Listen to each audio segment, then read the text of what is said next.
তিনি তৰপীয়া চৰকাৰ গঠন হলেহে বিটিচিত উন্নয়ন সম্ভৱ। আঞ্চলিক দলৰ প্ৰতি ৰাইজে আস্থা হেৰুৱাইছে ৰিঞ্জয় বড়ো। আমাৰ বিটিচিখনতো যদি তিন তৰপীয়া যদি চৰকাৰ গঠন কৰিব পাৰে তেতিয়াহ'লে উন্নয়নৰ যি পথ এই পথটো আকৌ বেছি মুকলি হ'ব। এতিয়া বিটিচিবাসী ৰাইজে আঞ্চলিক দলৰ প্ৰতি আস্থা হেৰুৱাইছে, ৰাষ্ট্ৰীয় দলৰ প্ৰতিহে আকৃষ্ট হোৱা দেখা গৈছে। ধুমুহা যিফালে বলে সেইফালেহে গতি কৰিব লাগে, ৰাইজৰ বিপৰীত ফালে নহয়, তেতিয়াহে সমাজৰ উন্নয়ন সম্ভৱ। বৰ্তমান বিজেপি চৰকাৰে সৰু ল'ৰা ছোৱালীৰ পৰা বৃদ্ধলৈ নানা ধৰণৰ আঁচনি ৰূপায়ণ কৰিবলৈ সক্ষম হৈছে আৰু সকলো শ্ৰেণীৰ আশা আকাংক্ষা পূৰণ কৰি আহিছে। সেয়ে মই বিজেপি দলত আহিছোঁ। বৰ্তমান কেন্দ্ৰীয়ত বিজেপি, ৰাজ্যত বিজেপি চৰকাৰ।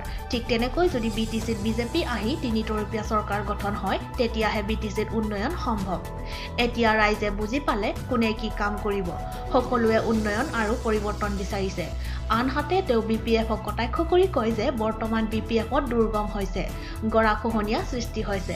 17 বছৰে যি ধৰণে উন্নয়ন হ'ব লাগিছিল নহ'ল। বিজেপি চৰকাৰ আহিলে সকলো ৰাইজে জাতি ধৰ্ম নিৰ্বিশেষে সম অধিকাৰ পাব।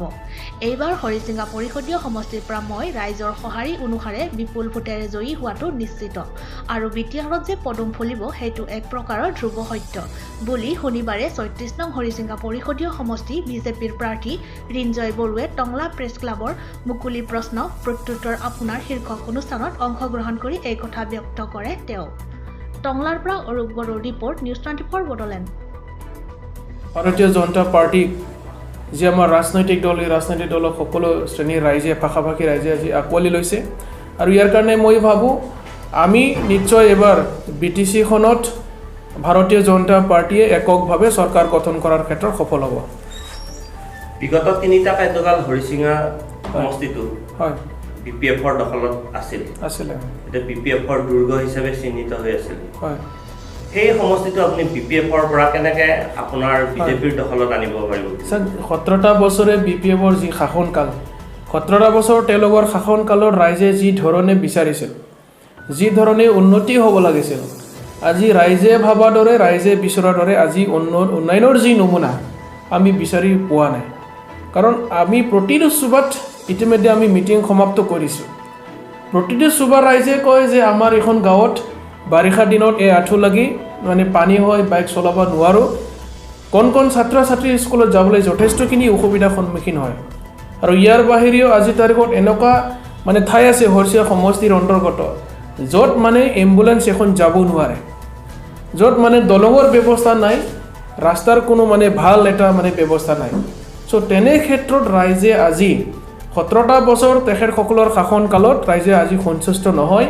ৰাইজে আজি পৰিৱৰ্তন বিচাৰিছে, ৰাইজে নতুনত্ব বিচাৰিছে আৰু ৰাইজে আশাবাদী যে ভাৰতীয় জনতা পাৰ্টিৰ BJP চৰকাৰ যেহেতু বৰ্তমানত কেন্দ্ৰ ৰাজ্যত মানে চৰকাৰ চলি আছে, এইবাৰ 2020 চনত নিশ্চয় মানে পৰিৱৰ্তন আহিব আৰু তিনি তৰপীয়া চেণ্ট্ৰেল, ষ্টেট আৰু BTCখনত যদি ভাৰতীয় জনতা পাৰ্টিৰ চৰকাৰ হয়, ৰাইজৰ উন্নয়ন মানে দ্ৰুত গতিত মানে যথেষ্ট উন্নতি হ'ব বুলি আমি আশাবাদী।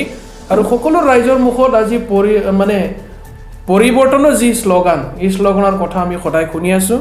আৰু আজি আপোনালোকে সকলোৱে জানে যে আমাৰ কেন্দ্ৰ চৰকাৰ, ৰাজ্য চৰকাৰ আমাৰ দুখীয়া দৰিদ্ৰ ৰাজ্যক সামৰি পেলে বিভিন্ন আঁচনিৰ দ্বাৰা আমাৰ ৰাজ্যক উপকৃত কৰি আছে। To News 24 Bodoland, News 24 Bodoland YouTube channel. Please subscribe and click on bell icon. Thanks.